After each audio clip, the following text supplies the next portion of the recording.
سلام روزاتي، مرحبا بكم فيديو جديد من سلسلة توبيع روسة. اليوم ان شاء الله راح نهضروا على مشكل تعاني منه بزاف بنات اللي هو جلد الدجاجة، وهو الحبوب الصغيرة اللي يجيو في الذراعتين والكتاف والفخاذ ويكون الجلد خشن وغير ناعم. الاسم العلمي تاعو هو كيراتوسيس بيلاريس.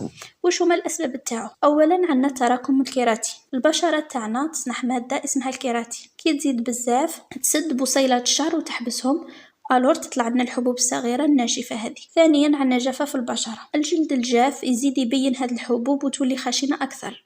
ثالثا عندنا اختلال الهرمونات، البلوغ، الحمل أو تغيرات هرمونية يقدروا يزيدوا هذه المشكلة. البشرة الحساسة أو الإكزيما، الناس اللي عندهم حساسية الجلد أكثر عرضة لهذا المشكل. ملاحظة مهمة، جلد الدجاجة ماهوش مرض خطير ولا يعدي، غير حالة جلدية مزعجة وتقدر تتحسن بالترطيب والتقشير. اليوم ان شاء الله راح نمدلكم مقشر بمكونات بسيطة بصح جد مفيد لعلاج هذا المشكلة. نجم المقشر تاعنا هو تفل القهوة او كما نسميوها بالدارجة تاعنا الثلوة، اللي هي بقايا القهوة بعد ما نطيبوها، وكان تعرفوا راهي كنز للبشرة والشعر لانها تقشر الخلايا الميتة وتفتح المسامات المسدودة وتخفف الحبوب الصغيرة الخشنة، وأيضا تنشط لنا الدورة الدموية لأنه الحركات الدائرية اللي نديروها أثناء التقشير تسرع تدفق الدم والبشرة تولي ناعمة وحيوية. ولأنه أيضا غني بالكافيين فهو يعطي نضارة ويخفف الإحمرار ويحارب الالتهابات ويقوي البشرة.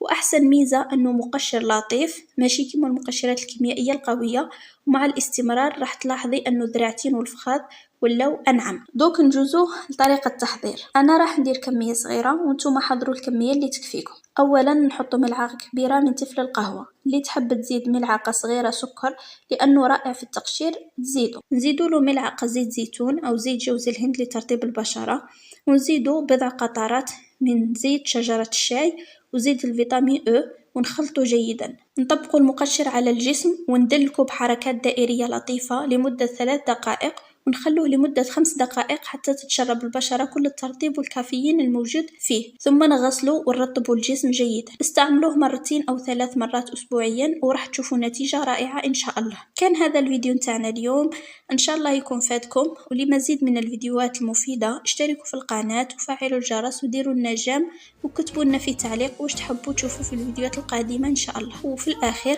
نبقى لي غير نقولكم بقاو على خير، سلام.